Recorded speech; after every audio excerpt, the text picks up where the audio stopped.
31절에서 36절입니다. 요한복음 2월 24일 주일 예배, 요한복음 8장 31절에서 36절 말씀.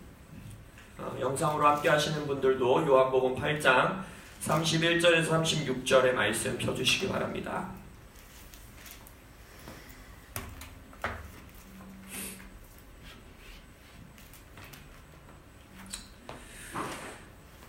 다 피셨습니까? 요한복음 8장 31절에서 36절 6구절의 말씀 저와 함께 한 목소리로, 큰 목소리로 선포하듯이 합독하시겠습니다. 시작! 그러므로 예수께서 자기를 믿은 유대인들에게 이르시되 너희가 내 말에 거하면 참으로 내 제자가 되고 진리를 알지니 진리가 너희를 자유롭게 하리라. 그들이 대답하되 우리가 아브라함의 자손이라 남의 종이 된 적이 없거늘 어찌하여 우리가 자유롭게 되리라 하느냐. 예수께서 대답하시되 진실로 진실로 너희에게 이르노니 죄를 범하는 자마다 죄의 종이라. 종은 영원히 집에 거하지 못하되 아들은 영원히 거하나니 그러므로 아들이 너희를 자유롭게 하면 너희가 참으로 자유로우리라. 아멘. 오늘 요한복음 8장 31절 36절의 말씀으로 여러분들과 나눌 설교의 제목은 여기에 쓰여있듯이 세상에 빈 예수 세 번째 시간이고요. 부제는 자유케 하는 진리입니다. 자유케 하는 진리, 자유케 하는 진리. 우리가 요한복음 7장, 8장, 9장은 어떠한 절기의 배경이다? 초막절이었죠. 근데 7장, 8장은 초막절 중에서도 이틀도 아니죠. 실은 생각해보면 마지막 날과 이제 8일째 되는 새벽, 하루 반나절, 그 시간을 요한복음 7장과 8장에 기록해 놓은 겁니다. 그래서 우리 지난주에 그 가늠한 여인, 지지난주였나요? 가늠한 여인의 말씀 보면서 초막절 마지막 날이 끝나고 그날 새벽, 동트기 전까지의 새벽, 8일째 되는 날은 또 거룩한 날로 따로 구분한다고 그랬죠. 그래서 제사장 뜰에 있던 모든 주님의 백성들이 어디로 와요? 여인의 뜰로 계단을 가지고 쑥 내려와요.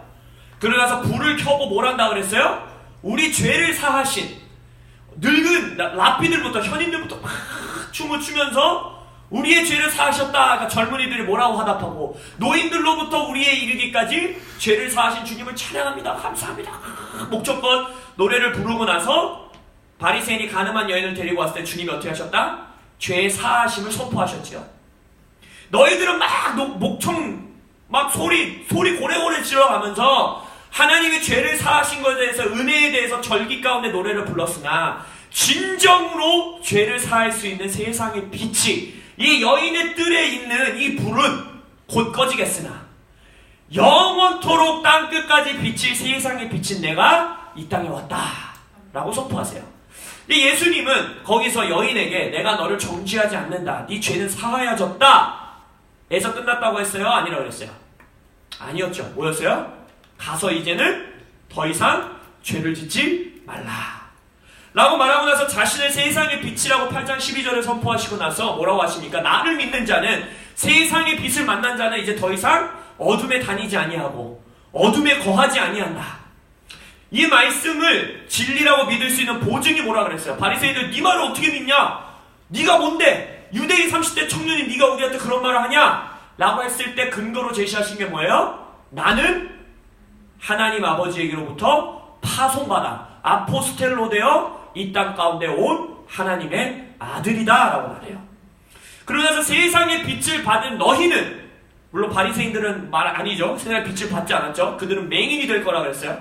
근데 소경이 눈을 뜨고 가늠한 여인이 빛을 받아 이제 죄를 짓지 않은 능력을 받고, 제자들은 어떻게 한다는 거예요? 아버지가 나를 이 땅에 파송하셨듯이 내가 너희를 이제 어떻게 한다고요? 이 땅으로 파송한다. 그래서 내가 세상의 빛이고, 마태복음 5장에서 뭐라 그랬어요? 우리가 세상의 빛이다. 그래서 지난주 말씀에서는 한 명, 우리 개인이 세상의 빛을 받아 나의 인생 가운데 오늘 아침에 기도했던 것처럼 공허함과 혼돈함과 흑암이 끊어졌을 뿐 아니라 이제 우리가 어떻게 됐다고요? 빛의 공동체에 접붙임되게 되었다. 예수님이 하나님의 아들인 것 같이 우리도 하나님의 아들의 공동체가 되었다. 그래서 마태복음 5장에서는 그 공동체를 뭐라고 명명했어요? 산 위의 도시교회라고 말했죠. 열방 가운데 우리가 빛을 비치는 자들이 되어야 된다고 하셨습니다. 그래서 오늘의 말씀을 보면 세상의 빛을 만나지 못한 맹인된 바리새인들에게는 세상의 빛을 만나지 못한 자들의 특징을 어떻게 예수님이 정리하시냐? 8장 21절을 한번 보세요. 이렇게 말합니다. 다시 이르시되 내가 가리니 너희는 나를 찾다가 너희 죄 가운데서 죽겠고 내가 가는 곳에는 너희가 오지 못하리라 라고 말합니다. 지난 몇 주 동안 계속 말씀드렸듯이 세상의 빛을 만나지 못한 자들을 성경에서 어떻게 묘사한다고 그랬어요? 이사야 예언에서, 마태복음에서 예수님 공생의 사역 시작할 때 뭐라고 묘사했다고 그랬어요? 어둠 가운데 거하는 자, 어둠 가운데 거니는 자, 다니는 자, 그리고 흑암에 앉은 백성, 사망의 땅에 앉아 그늘에, 사망의 그늘에 생활하는 자들, 맹인은 어디로 가는지를 모른다는 거예요. 예수님이 어디로 가시는지 모를 뿐 아니라 그곳 가운데 함께 갈 수 없는 자들이라고 예수님이 선포하십니다. 근데 세상의 빛을 받은 예수님의 제자들의 특징은 뭡니까? 요한복음 14장의 말씀도 우리가 곧 보겠지만 뭐였어요? 내가 어디로 가든지 간에 너희는 도마에게 뭐라고 하세요? 그 길을 아느니라 이래요. 우리는 예수님이 어디서 온 줄을 알 뿐만 아니라 예수님이 아버지께 보내신 바다 이곳에 오셨다는 걸 알 뿐만 아니라 어디로 가시는지를 아는 백성이라는 것입니다. 그래서 십자가 지시기 전에 예수님이 이렇게 선포하시잖아요. 나는 세상에 더 있지 아니하고 이제는 아버지께로 가오니. 아버지께로 간다는 게 뭐야? 아들 된 자만이 아버지께로 갈 수 있어요. 여기서 뭐라고 했어요? 종은 아버지의 집에 영원히 거할 수 없다 했어요. 아들 된 자만이 아버지의 집에 거할 수 있어요. 그래서 우리는 예수님이 어디로 가는지 아는 거예요. 왜요? 내가 하나님의 아들이니까. 아들만이 아들이 어디로 가는지 아는 것입니다. 그리고 뭐라고 합니까? 나는 세상에 있지 아니하고 하나님의 아들 된 나를 이 땅에 보내신 아버지께로 내가 다시 돌아가오니 나도 이들을 세상에 보낸다는 거예요. 그리고 뭐라고 합니까? 내가 세상에 속하지 아니한 같이 그들도 세상에 속하지 아니하였습니다. 그러니 이들을 세상에서 끄집어내는 것이 아니라 내가 기도하오니 이들을 세상에서 보존하여 주십시오. 라고 예수님이 기도하십니다. 그래서 하나님 아버지가 예수님을 이 땅에 보내신 것 같이 예수님이 우리를 이 땅에 보내시면서 뭐라고 하는 거예요? 나도 아버지가 이 땅에 보내셨을 때 세상에 있었으나 세상에 속하진 않았었다. 그러니까 너희들도 동일하게 내가 너희를 세상에 보내니 세상에는 입되 세상에서 저 이방인의 여인의 뜰에서 비치는 빛보다도 더 밝은 빛을 비추되 뭐라 그러는 거예요? 세상에 속하지는 말아라 라고 말하는 거예요. 그래서 이걸 한번 요약해보면 이런 겁니다. 세상의 빛 예수의 빛을 내가 받았다. 그가 나에게 비추셨다. 라는 건 어떤 의미예요? 이제 어둠에 다니지 아니하고 내가 어둠에 거하지 않는다는 거예요. 더 이상 죄가 나를 좌지우지할 수 없다는 거예요. 여기서 바리새인들에게는 너희들은 죄의 종이지만 우리는 이제 더 이상 죄의 종이 아니라는 거예요. 근데 이제 그것이 개인의 수준이 아니라 예수님이 어디로부터 오신 줄 알고 어디로 가는지 알게 된 우리도 아들들, 하나님의 아들 공동체가 되었다는 거예요. 그게 우리가 교회, 세상의 빛 공동체, 상위의 도시 공동체라고 우리는 묘사한 겁니다. 그리고 이제 더 나아가서 예수님이 그걸 어떻게 묘사하시는 거예요? 그들은 세상에 속하지 않은 자들이다. 히브리서에서 우리가 배웠을 때 뭐라고 했어요? 세상이 감당치 못하는 자들이다. 그게 우리의 힘을, 교회의 힘을 예수의 이름으로 선포합니다. 세상에 속한 자들의 특징이 무엇인지 그래서 바리새인들을 꾸짖으면서 요한복음 8장 23절 24절에서 예수님께 말합니다. 너희는 아래에서 났고 나는 위에서 났으며 너희는 이 세상에 속하였고 나는 이 세상에 속하지 아니하였느니라. 그러므로 내가 너희에게 말하기를 너희가 죄 가운데서 죽으리라. 너희가 만일 내가 그인 줄 믿지 아니하면 너희 죄 가운데서 죽으리라 라고 말하고 있어요.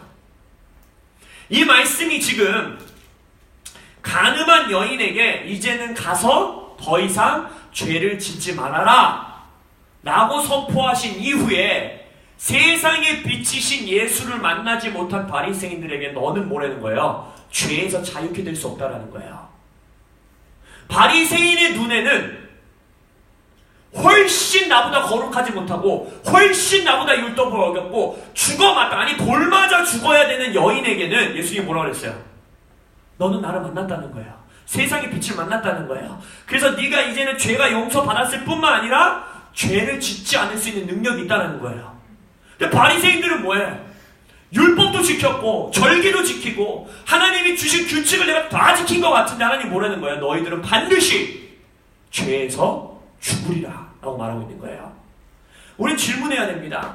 우리가 생각하기에는 세상에 속하지 않았다라는 건 나쁜 짓 안 하고 착하게 살고 이 여자처럼 바람 안 피고 성적으로 순결하게 살고 이렇게 세상에 속하지 않았다고 생각해요. 맞아요. 서신서를 보면 예수의 빛을 만난 자들은 진정으로 삶의 열매가 그렇게 나타나요. 그러나 지금 그거 이상이 뭐가 있다는 거예요. 예수님이 지금 그렇게 죄를 짓지 않고 살아가는 것 같은 바리새인들에게도 너희들이 여전히 죄의 종이라는 거예요. 이게 지금 무슨 말인지를 아는 자만이 이 땅에서 세상의 빛을 만난 우리에게 주신 예수님의 유업을 풍성히 누리며 살아갈 수 있습니다. 아멘. 우리가 더 이상 가서 죄를 짓지 않는 인생까지 살다 주님 만나시는 여러분들 되시길 예수 이름으로 축원합니다. 죄의 속박에서 완전히 자유케 된 인생을 이 땅에서 사시다가 천국 가시는 여러분들 되시길 예수 이름으로 축원합니다. 겨우 살아남는 자들이 아니라 세상에 속하지 아니하고 세상이 감당할 수 없는 자들이 되시길 예수 이름으로 축원합니다. 그래서 그것들에 대해서 오늘 우리가 말씀들을 살펴보기 원하는 것입니다. 오늘 우리가 읽은 요한복음 8장 31절부터 36절의 말씀에 보면 하나님이 뭐라고 선포하십니까? 세상에 속하지 않은 자들의 특징을 또 뭐라고 표현하세요? 진실로 진실로 너희에게 이르노니 죄를 범하는 자마다 죄의 종이다. 바리새인들에게 34절에서 너희들이 지금 죄의 종으로 살고 있기 때문에 죄 가운데 죽을 수밖에 없다라고 선포하시는 거예요. 그래서 뭐라는 거예요? 그 종으로부터 종된 속박으로부터 자유케 돼야 된다는 거예요. 그래서 진리가 너희들을 자유케 할 수 있다는 거예요. 세상의 빛이 너희를 자유케 할 수 있다는 거예요. 아들이 너희들을 자유케 할 때에 아들이 될 수 있다는 거예요. 아멘. 그러면 이 대화가 8일째 새벽에 초막절 8일째 새벽에 막 죄를 사하신 하나님의 은혜를 목청 터져라 노래 부른 이후에 지금 일어나고 있는 가르치심이란 거를 기억하셔야 돼요. 너희들은 노래했으나 이 한 해 또 초막절 이제 이 유대력으로 봤을 때는 이 마지막 절기 이때 니네가 노래하고 너네는 또 내려 나오면 또 죄 짓고 살 거잖아. 또 죄의 종으로 살 거잖아. 근데 진정한 자유가 있다는 거야. 너희들이 지금 그냥 노래같이 부른 그 노래가 진정으로 그들의 인생 가운데에 계시되어지고 역사할 수 있는 그 빛이 임했다는 거예요. 그 진리가 임했다는 거예요. 아멘. 이 진리를 우리에게 설명해 주시기 위해서 세상에 속하지 않은 자로서 살아갈 수 있도록 우리를 자유케 하시는 죄의 속박으로부터 자유케 하시는 그 진리를 설명하시기 위해서 예수님이 취하시는 논리의 전개가 뭐예요? 아버지와 아들의 논리 전개입니다. 너희들의 아버지와 내 아버지가 다르다는 거예요. 바리새인들이 뭐라 그래요? 우리가 지난주 말씀도 봤잖아요. 세상에 비치신 예수를 만나면 나 혼자 구원받을 뿐 아니라 나 혼자 세상에 빛이 될 뿐만 아니라 어떻게 된다고? 우리는 하나님의 아들 공동체에 접붙이 된다고 그랬어요. 하나님의 아들과 딸이 된다고 그랬어요. 우리는. 그래서 그걸 교회라고 명했어요. 지난주 말씀에서도 봤듯이 실로암 소경은 자기 혼자 자유케 된 게 아니라 자기 혼자 보게 된 게 아니라 바리새인들에게 뭐라 그래요? 너희도 예수의 제자가 되려고 하느냐? 나는 이미 그 제자 공동체에 속하기로 내가 헌신했는데 너희도 지금 그 공동체에 접붙임 되기 원하니? 라고 말하는 것처럼 우리가 세상의 빛을 만나는 순간 우리는 개인의 구원뿐만 아니라 교회라는 공동체를 통하여 세상 가운데 빛을 발하는 그 부르심 가운데에 우리는 초청받았다는 것입니다. 그래서 예수님은 그걸 뭐라고 말하는 거예요? 너희와 나의 아버지가 다르다는 거예요. 세상의 빛을 만나지 못한 맹인과 같은 바리새인들은 다른 아버지를 두고 있다는 거예요. 그러니까 바리새인들의 주장이 뭡니까? 뭔 소리냐? 너나 나나 유대인이고 우리 아버지는 아브라함이다. 그럼 내가 아브라함이 내 아버지인데 네 아버지는 누군데 나한테 그러냐? 네 아버지가 누구간데 위대하신 믿음의 선조보다 더 위대한 아버지가 있다는 것이냐? 라고 바리새인들은 논리를 펼쳐요. 그러니까 예수님이 뭐라 그래요? 야, 네가 누군가의 아버지라면 그 아버지의 일을 행해야 된다는 거예요. 왜 그래서 뭐라고 꾸짖으면 네가 아브라함의 아들이라고 하면서 아브라함의 자손이라고 하면서 8절에서 뭐라고 해요? 왜 아브라함의 일을 행하지 않느냐? 라고 꾸짖으십니다. 그러니까 오히려 무슨 말 하는 거예요? 나야말로 아브라함의 일을 지금 내가 하고 있다. 아브라함이 무슨 일을 했는지 아냐? 나의 아버지로부터 그는 그 일을 행했던 자고 나도 동일한 아버지 가운데 그 일을 행하는 아들이다 라고 말하는 거예요. 그러면서 바리새인들을 꾸짖으면서 하는 예수님께서 재밌는 말씀을 하십니다. 이게 지금 언어 유희로 말장난같이 얘기하시는 거예요. 나는 38절 보세요. 나는 내 아버지께서 본 것을 말하고 너희는 너희 아버지에게서 들은 것을 행한다 이래요. 여기서 너희 아버지가 누구예요? 바리새인이 자기들 아버지가 누구라고 그랬어요? 아브라함이라고 그랬잖아요. 근데 예수님이 지금 그럼 니네가 아브라함에서 들은 것을 행한다라고 말씀하시는 거예요? 아니죠. 너희들은 지금 아브라함이 네 아버지라고 말하는데 아브라함의 일은 네가 행하지 않기 때문에 넌 아브라함의 자손이 아니라는 거야. 유대인들에게 지금 하시는 말이에요. 마치 우리에게 너희들은 광개토 대항의 후예가 아니야 라고 말하는 거랑 똑같은 거예요. 그러면서 뭐라고 합니까? 너희 아비들에게서 들은 걸 너희들은 지금 행하고 있어. 여기서의 아비는 여전히 죄의 속박에 묶여있는 그들의 아버지를 말하는 거예요. 자, 그럼 이게 무슨 말이냐? 아브라함이 아닌 자신들의 아비에게서 들은 것을 행하는 자들이 그러면 세상에 속한 자들이라는 것인데 이것이 무슨 말이냐? 너희들이 아비에게서 들은 것을 행하라. 나는 내 아버지에게 본 것을 말하고 너희는 너희 아비에게서 들은 것을 행하느니라 라고 말한다는 건 내가 세상에 속하지 않은 삶을 살기 위해서 죄의 종이 아닌 죄에서 죽을 자가 아닌 삶을 살기 위해서는 뭘 바꿔야 된다는 거야. 아버지를 바꿔야 되는데 아버지를 어떻게 바꿔요? 듣는 것을 바꿔야 된다는 거야. 너희의 아비들에게서 들은 것을 행하고 있다는 거예요. 지금 이 유대인들은 분명히 아브라함에게서 들은 것을 나는 행하고 있다고 생각하고 있어요. 근데 예수님 뭐라는 거야? 아니네. 니네 지금 듣는 게 잘못됐어 라고 말하고 계시는 거예요. 내 귀를 어디에 두는지가 바뀌어야 내 스스로에게 내가 무엇을 먹이고 있는지가 바뀌어야 예수님의 표현으로는 내가 보는 것이 바뀌어야 내가 진정한 세상의 빛 아래서 살아갈 수 있다는 거야. 세상에 속하지 아니하고 어둠에 거니지 아니하고 어둠에 지내지 아니하며 흑암 가운데 앉지 않고 세상의 빛으로 살아갈 수 있다는 것입니다.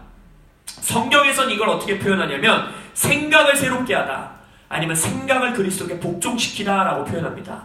우리가 잘 아는 말씀 로마서 12장에 보면 너희는 이 세대를 본받지 말고 한글 성경에는 오직 마음을 이라고 되어 있지만 원어를 보더라도 영어 성경을 보더라도 더 정확한 표현은 너의 정신을 너의 생각을 새롭게 함으로 변화를 받아 하나님의 선하시고 기뻐하시고 온전하신 뜻이 무엇인지 분별하도록 하라. 고린도후서 10장에서 이렇게 말합니다. 하나님 아는 것을 대적하여 높아진 것을 다 무너뜨리고 뭘 사로잡아? 모든 생각을 사로잡아 그리스도께 복종하게 하니. 이 말씀은요 듣는 것이 바뀌어야 된다는 거, 생각을 새롭게 한다는 거, 생각을 사로잡아 복종케 한다는 거, 이것은 단순히 성경 통독하는 성경 말씀 읽는 그리스도의 삶 이상의 삶입니다. 내 생각은요 아니 내 행동은요 내 생각과 내 사고에 지배받습니다. 이 듣는 것이 왜 중요하냐, 뭘 듣는지가 왜 중요하냐면 계시록에서 마지막 때에 정말 마지막의 마지막 때 이제 영원한 죽음이냐 영원한 생명이냐로 판가름나는 그때에 교회의 성령이 하시는 말을 듣느냐 못 듣느냐가 영원한 죽음과 생명을 판가름지는 어마어마한 문제라는 거예요. 이 땅에서 내가 지금 뭘 듣고 있느냐가 영원한 죽음과 영원한 생명을 판가름지을 수 있는 어마어마하게 심각한 문제라는 것입니다. 근데 그 열매를 행동으로 안다는 거예요. 바리새인들에게 뭐라 그랬어요? 너희는 지금 아비에게서 들은 것을 행동으로 섬긴다라고 말해요. 네가 행동하는 게 뭐라는 거예요? 너희들이 들은 것을 한다라고 말해요. 그러면서 뭐라고 합니까? 너희들이 들은 것을 바꿔야 된다는 것인데 내 행동이 사고와 생각에 지배받아요. 오늘 그래서 우리가 문화에 대해서 조금 더 나눌 겁니다. 내 생각은 여러분의 생각이 여러분이 하는 줄 아세요? 내 생각을 다 내가 한다 하시는 분 손 들어보세요. 저만 하더라도 절대 제 생각은 제 생각이 아니에요. 제 생각은 한 권사님의 생각이 어마어마하게 지배당해 있습니다. 뭘 먹어야 되는지, 뭘 먹으면 안 되는지, 몇 시에 집에 들어와야 되는지 나는 그 시간에 들어오고 싶지 않아요. 내 생각은 그게 아니야. 근데 그 시간만 다가오면 나이가 들었는데도 여전히 마음이 쫄깃쫄깃해요. 내 행동이 지배당해요. 왜요? 나의 부모의 생각에 내 생각이 내 아비에게서 들은 것이 내 생각, 내 행동을 지배한다는 거예요. 이게 무슨 말이냐면 내 생각은 내가 속한 집단과 공동체의 가치와 규범과 신념으로 내가 좋든 싫든 통제됩니다. 그래서 우리가 어제 지난주에 말씀을 봤듯이 나 혼자 구원받는 것으로는 부족하다는 거예요. 새로운 집단, 새로운 공동체에 반드시 접붙여야 돼요. 그리고 내가 속해 있는 한 집단과 공동체의 가치와 규범과 신념이 내 생각에 영향을 미치는데 그 공동체의 가치와 규범과 신념은 이것이 가지고 있는 신념과 규범이 오래 지속되면 성경에서 뭐라고 표현하냐? 견고한 진이 세워집니다. 그 견고한 진은 교회에서는 견고한 진이라고 하지만 이 세상에서 그걸 뭐라고 할까요? 문화라고 말해요. 문화, 컬처. 이건 우리 문화야. 유교 문화는 이래. 대한민국 문화는 이래. 우리나라 공교육 문화는 이래. 라고 말하는 컬처라고 표현하는 거예요. 견고한 진 수준까지, 문화 수준까지 그 공동체의 가치와 규범과 신념이 자리 잡아버리면 이제 그것은, 그 문화는, 그 생각은 그 집단과 공동체의 구성원들의 행동을 무의식의 수준까지 영향 미치게 되는 게 됩니다. 아까 말씀드렸죠. 저는 밤 11시만 되면 심장이 쫄깃쫄깃해져요. 이상해.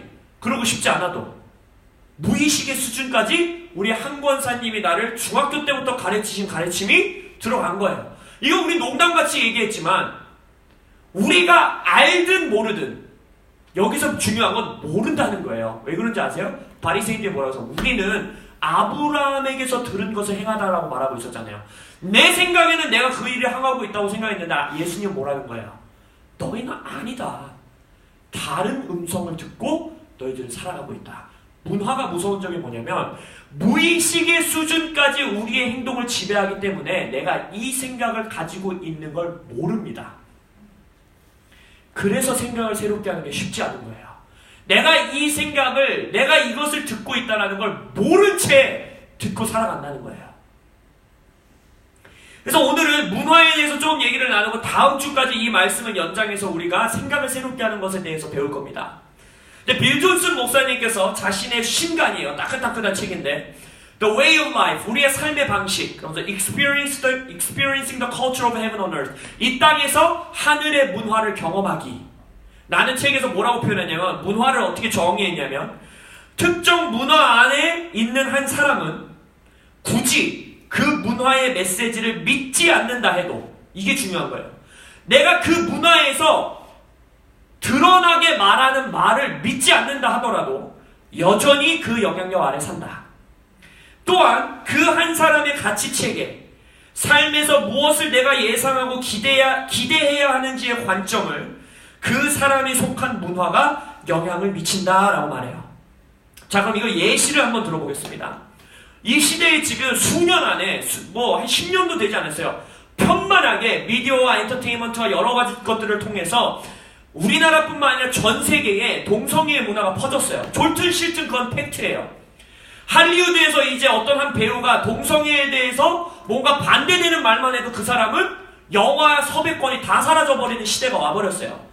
그래서 이제 이것은 하나의 문화로 이미 자리 잡고 있는 실정입니다. 자, 그러면 우리가 기독교인으로서 내가 이 동성애가 죄악이다, 이것은 옳지 않다, 그래서 그건 뭐예요? 이 문화의 메시지를 믿지 않는 거죠. 방금 빌 존슨 목사님 말한 것처럼. 근데도 우리는 그 영향력 아래서 산다는 거예요. 방금 말했잖아요. 잘못하면 미국 땅에서는 교회 안에서도 목사님이 그 말을 하면 뭔가 법적인 소송에 걸리는 시대까지 와버렸어요. 아니면 더 나아가서 내가 거기서 반대하는 행동을 하지 않는다 하더라도 이러한 사람들도 있죠. 나는 안 믿어. 나는 동성애가 잘못됐다고 생각해. 내 자녀들에게도 그거를 권고하지 않을 거야. 그러나 종교하고 사회는 좀 분리해야지. 나는 운동이 교회에서까지 일어난다는 거야.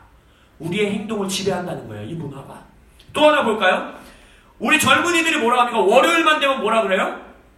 헬요일이라고 그러죠. 헬요일. 너무 힘들다고. 직장 가기 싫다고. 일하는 게 저주라고. SNS에 보면은 너무 힘들어. 요즘 뭐 우울해 뭐해. 그러면 다 뭐라 그래요? 사표 써 라는 댓글이 막 나와요. 그래서 이들의 마음속에는 386 세대와는 달라요. 386 세대에는 직장을 가지고 있다는 게, 일을 가지고 있다는 게 뭐였어요? 자긍심이었어요. 축복이었어요. 근데 이 시대는 나 먹고 사는 문제만 해결하면 직장 없는 게 좋은 거야. 뭐라 그래요? 일은 저주다라는 문화가 생겼어요. 자, 내가 그걸 안 믿는다는 사람들이 있을 거예요. 나 일이 있는 게 고마워. 내가 먹고 사는 문제를 해결하는 직장을 가진 게 고마워. 하나님께 감사해. 근데 월요일만 되면 똑같아요. 제가 직장인 청년 그룹을 오랫동안 인도해본 사람으로서 알아요. 열심히 하나님 나라를 위해 열정을 품고 기도하고 내가 일터를 주님 나라로 바꾸겠습니다 하는 애들도 월요일날 되면 어떻게 돼요? 죽을 것 같아요. 지하철 타기가 싫어요. 아침에 일어나기가 싫어요.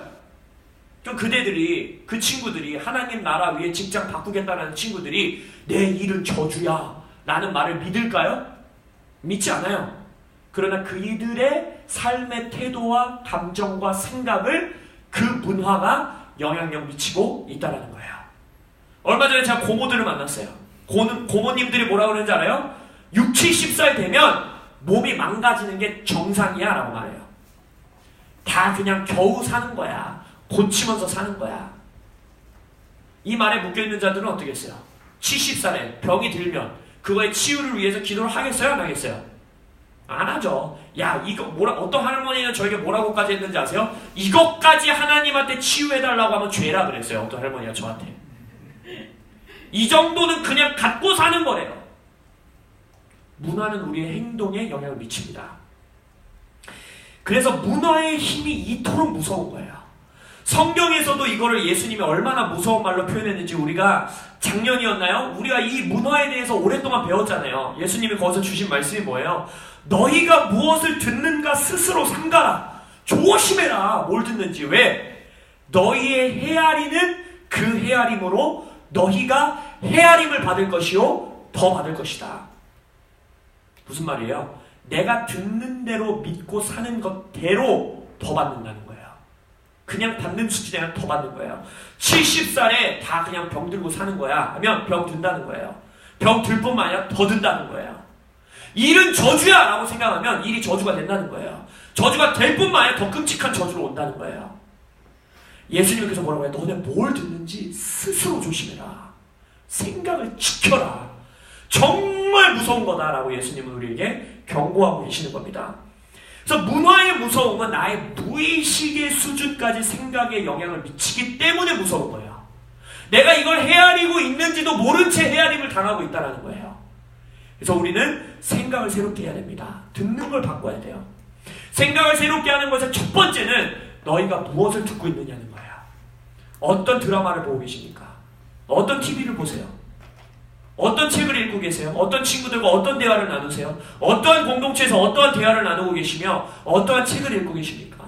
이 말씀이 여러분에게 성경 지식으로 주어집니까? 아니면 나의 생각에 영향력을 미치는 건강한 견고한 진으로 서고 있습니까? 문화의 힘을 우리가 조금 들여다보기 위해서 우리 이 세상의 문화를 한번 보기 원해요. 세 가지를 볼 겁니다. 이 땅에서 문화를 어마어마하게 강력하게 쓰고 있는 두 개의 기업이 있어요. 하나는 애플이고 하나는 스타벅스입니다. 애플을 보십시오. 애플은요, 그 애플의 시대가 나오기 전까지는, 이전까지 컴퓨터는 그냥 기계였어요. 내 일을 해내는 기계 조각에 불과했어요. 근데 젊은 사람들 가운데서는 막 애플 빠돌이, 뭐 애플 충별 이런 말이 다 나오죠. 그게 왜 나왔는지 알아요? 그들에겐 컴퓨터가 아닌 거예요, 더 이상. 자신들이 소유하고 있는 그 프로덕트가 이제는 하나의 문화로 자리 잡은 거예요. 그 디자인, 그 컴퓨터, 그 프로덕트는 나를 나타내는 하나의 문화로 자리 잡게 됩니다. 스타벅스는 뭐라고 하는지 아세요? 커피숍의 개념 자체를 바꿔버렸어요. 커피숍은 뭐예요? 우리에게는. 어른 세대에게 커피숍은 뭡니까? 커피 마시러 가는 곳이죠. 스타벅스는 스스로를 말합니다. 우리는 커피를 팔고 있지 않다라고 말해요. 우리는 문화를 팔고 있습니다 라고 말해요. 그래서 이 스타벅스를 처음 만든 하워드 슐츠의 책을 보더라도 그의 책이 뭐야? 제목들이 뭐야? 우리는 공간을 팝니다. 우리는 스타벅스 웨이, 우리는 스타벅스의 도를 가르칩니다. 우리는 스타벅스는 문화를 팝니다 라고 말해요. 그리고 이 시대에 지금 또 어마어마한 사람이 하나 나타나는데, 이것은 제가 스포츠를 좋아해서 아는 걸지도 모르지만 미국 NBA에 지금 스테픈 커리라는 선수가 있어요. 이 선수를 제가 왜 언급하느냐, 농구 좋아하시는 분들은 모를 수가 없는 사람입니다. 이 사람은 웬만한 NBA 선수보다 한참 작아요. 그래서 그 사람이 선수로 등장하는 시절의 NBA 농구 공동체의 컬처가 무엇이었냐, 더 가까이 가서 더 높게 날아서 공을 넣어야 돼요. 최대한 골대에 가까이 가서, 그래서 뭐까지 나오면 덩크슛까지 나온 거잖아요. 놓칠 수 없는 슛이 뭐예요? 덩크슛이요. 가장 가까이, 가장 높게 가서 골을 넣는 팀이 이기는 팀인 거예요. 근데 이자는 생각을 바꿉니다. 내가 왜 그래야 돼? 내 키를 가지고 왜 내가 NBA를 할 수 없어? 라고 하고 나서 이 선수가 어떻게 등장해요? 예전에는 3점 슛을 쏘더라도 3점 슛 라인에 최대한 가까이 붙어서 달랑말랑한 거리에서 그 3점 슛을 쐈어요. 근데 이 선수는 등장해서 어떻게 합니까? 3점 슛 라인에서 이만큼 떨어진 곳에 슛을 쏴버려요. 그럼 어떻게 돼요? 안 들어가면 아무 의미가 없잖아요. 다 넣어버리는 거예요. 그러다 보니까 이 한 선수의 등장으로 NBA의 한 1년에서 2년과 3년 지나는 사이에 NBA의 농구의 게임 판도가 바뀌어버립니다. 어떻게 바뀌냐? 이제는, 예전에는 3점 슛 라인에 가까이 붙어서 수비를 했으면 됐어요. 왜냐면 어차피 슛 쏘는 애도 가까이 오려고 했었으니까. 근데 얘가 등장하면서부터 두세 걸음 뒤에서부터 쏴버리는 거 어떻게 해야 돼요? 수비들이 앞으로 나가야 돼요. 그러다 보니까 여러분이 NBA 경기를 본다면 요즘은 NBA 경기 판도가 바뀌었어요. 게임의 룰이 바뀌어버렸어요. 형태가 바뀌어버렸어요. 패스가 바뀌었고 슛하는 자의 모습이 바뀌었고 NBA의 문화 자체를 한 선수가 바꿔버린 거예요. 근데 이게 어디서 시작했다고요? 한 선수의 생각의 변화에서 시작됐어요. 왜 내가 그렇게 해야 되는데? 왜 나는 농구하지 못하는데? 이 선수가 얼마나 위대하냐면 한 시즌에, 그러니까 1년 경기, 농구 경기를 하면서 한 경기에 3점 슛을 10개 이상 성공시킨 게임이 9경기가 넘었어요. 근데 NBA 처음 시작해서부터 역사 지금까지 2등, 3등은 2개, 3개예요. 2개, 3개 경기밖에 그렇게 못했다는 거예요. 이 선수는 아직 시즌이 끝나지도 않았는데 9경기를 그렇게 해버렸어요. 그리고 다른 선수들은 10개 이상 넣었다 해도 3점슛 한 경기에 10개, 11개 이 수준인데 이 선수는 한 경기에 19개, 17개, 15개를 넣어버리는 거예요. 그러니까 수비가 바뀔 수밖에 없고 공격이 바뀔 수밖에 없고 형태가 바뀌어버린 거예요. NBA가 바뀌어버렸어요. 게임 자체가 바뀌어버린 거예요. 게임의 방식 자체를 바꿔버린 거예요. 애플이라는 문화가 세워지는 데에 스티브 잡스의 한 사람의 생각이 바뀌었어요. 스타벅스라는 문화가 생기는데 하워드 슐츠라는 사람이 왜 우리가 커피만 팔아야 돼? 라는 생각의 변화에서 이게 시작됐어요.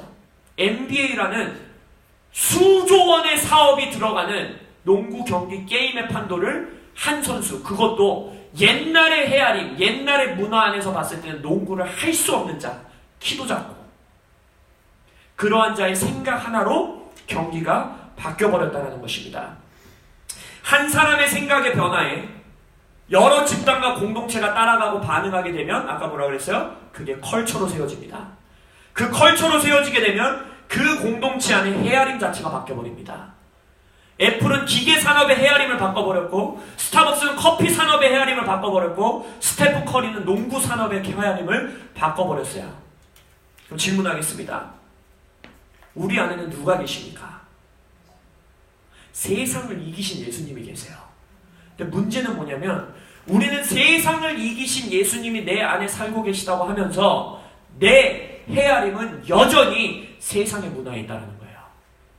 여전히 나는 옛날 NBA 경기의 규칙대로 경기를 이기려고 하고 있다는 거예요.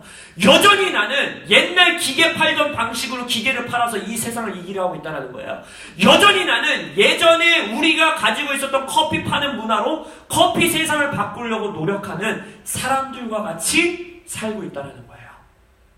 그게 문제라는 거예요. 예수님은 하나님 나라적 차원의 사고를 우리에게 바꾸기를 원하신다는 것입니다. 애플은요, 이 땅에서 진짜 사도적으로, 예수님을 믿지도 않는 이 기업이 사도적으로 사업하고 있는 거 아세요? 이들의 사업을 지금 어떻게 하고 있냐면 자기들도 보니까 다른 기계를 만들어낸, 다른 컴퓨터를 만들어내는 회사보다 자기들이 뛰어난 거예요. 그래서 어떻게 했냐면 최근에 예일 경영대 학장이었던 요엘 포돈이라는 사람을 고용했어요. 그리고 이 사람에게 뭘 맡겼냐면 우리 회사의 문화를 연구해달라는 거예요. 왜 우리가 다른 기업들보다 이렇게 뛰어나게 일을 하는지 문화가 다를 것이니 우리의 문화를 당신이 제3자의 입장에서 외부자의 눈으로 연구해 주십시오 하고 돈을 댔어요. 그리고 나서 뭘 시작했냐? 애플 유니버시티를 시작했어요. 애플 대학이 있어요. 이 애플 대학은 진짜 대학이 아니라 뭐냐면 이제 애플에 새롭게 고용되는 고용인들에게, 이제 직원들에게 그 대학을 들어가게 합니다. 자기네들 내부 대학이에요. 그 대학에서 뭘 하는지 아세요? 애플의 문화를 가르칩니다. 그들의 가치관을 가르칩니다. 그들의 프로덕트를 어떻게 만드는지, 우리의 문화는 뭔지, 우리가 생각하는 건 뭔지, 우리가 이 세상을 애플 문화화하기 위해서 어떻게 살 것인지를 그들이 가르쳐요.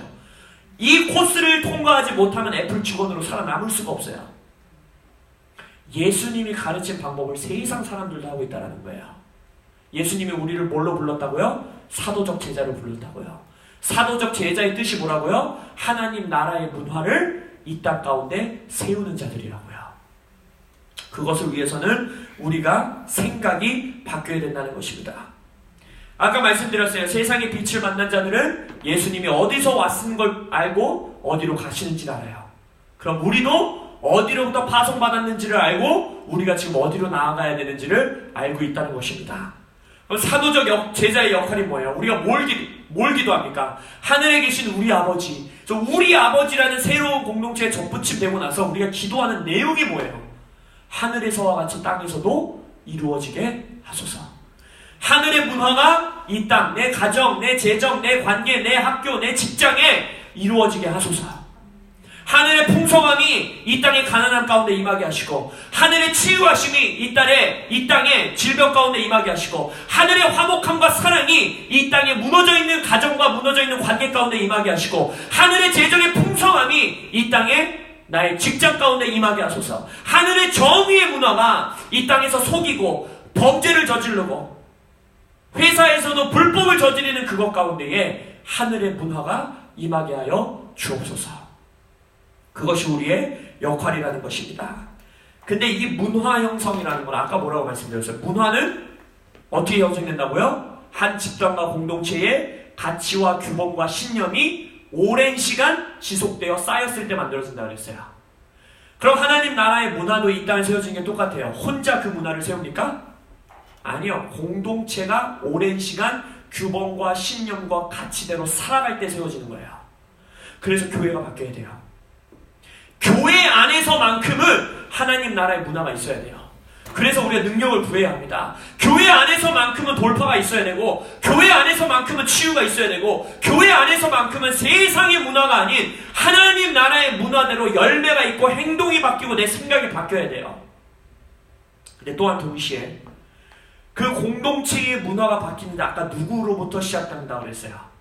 한 사람의 생각의 변화로부터 시작되는 거예요.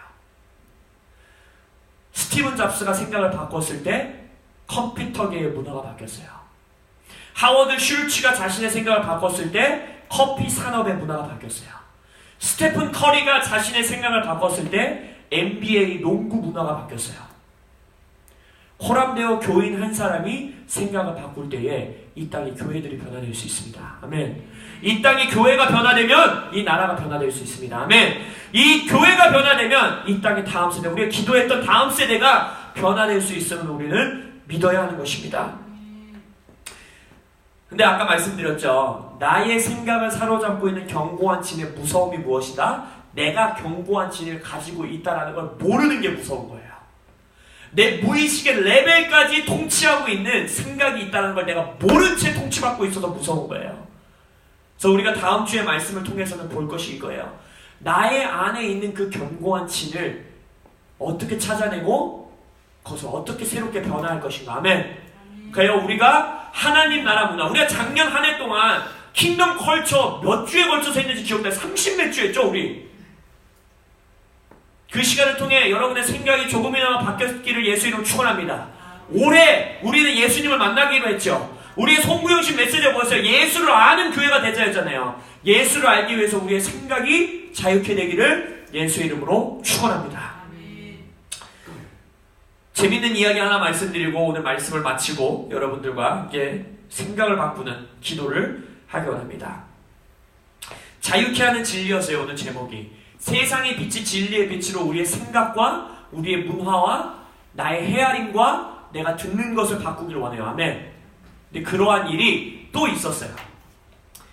여러분은 모르시겠죠? 저도 모르죠. 왜냐면 이때 우리는 많은 분들은 태어나지도 않았기 때문에 1950년대에 과학자들과 의사들이 다 모여서 과학적, 의학적 증거들을 대면서 뭘 증명했냐?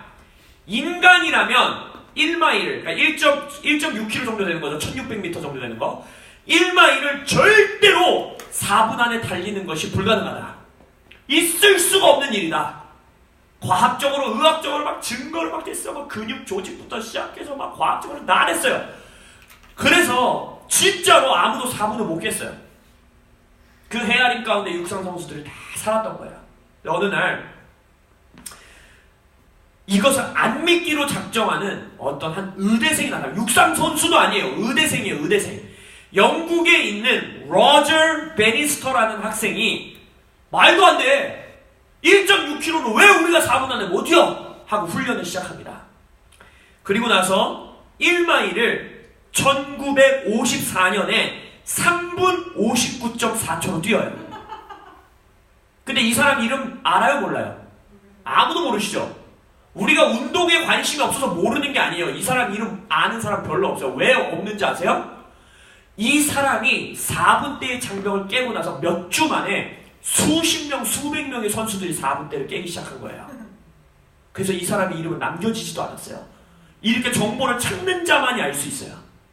이게 무슨 말입니까? 이 세상은요, 누군가가 죽음의 헤아림을 깨트려내면, 누군가가 이 세상의 어둠이 잡고 있는 문화를 깨트릴 수 있는 자가 나타나면요, 우리는 많은 자들을 출애굽시킬 수 있어요. 수많은 자들을 데리고 우리가 나갈 수 있어요. 세상은 그러한 교회를 기다리고 있습니다. 세상은 질병의 문에 막혀있는 이 죽음의 질병의 문화를 깨뜨릴 교회를 찾고 있고, 다음 세대들은 절대 이제는 구원받을 수 없다고, 이 다음 세대들에게 소망이 사라졌다고 말하고 있는 이 사망의 헤아림을 깨뜨릴 교회를 찾고 있고, 이 세상은 이제 더 이기적이 될 거고 더 음란해질 것이고 더 어두워질 수밖에 없다라고 말하고 있는, 교회들조차도 그렇게 말하고 있는 이 시대에 그 어둠의 문화를 돌파해낼 수 있는 로저 베니스터와 같이 이름도 기억되지 않아도 그것을 깨트릴 수 있는 교회들이 나타나야 된다는 거예요. 우리의 이름은 기억되지 않아도 돼요. 코람데오 교회가 그것을 깼다라고 아무도 몰라도 돼요. 그러나 우리 한 교회가, 또 하나의 작은 교회가, 개척교회들이 이렇게 몇 명 되지도 않는 교회가 그 벽을 깨뜨렸을 때에 그 뒤에 따라오는 수많은 또 다른 교회들이, 세대들이 있을 것이라는 것입니다. 이게 선두주자의 삶이요, 사도적 교회의 삶인 거예요. 여러분의 삶에서 시작하시길 예수 이름으로 축원합니다. 여러분의 몸의 질병에서부터 시작하시길 예수 이름으로 축원합니다. 여러분의 자녀와 부모 사이의 관계에서부터 시작하시기를 선포합니다. 여러분의 부부관계에서부터 시작하시길 선포합니다. 여러분의 직장과 학교 생활에서부터, 여러분의 재정 상황에서부터 시작하시길 예수 이름으로 축원합니다. 이 4분의 벽을, 세상이 이건 안 돼! 이건 불가능이야 라고 벽을 세워놓친 것을, 그 견고한 층을 여러분의 생각을 진리로 새롭게 하시는 것을 통하여 깨시는 여러분들 되시기를 예수의 이름으로 축원합니다. 아멘. 그냥 기도하시겠습니다.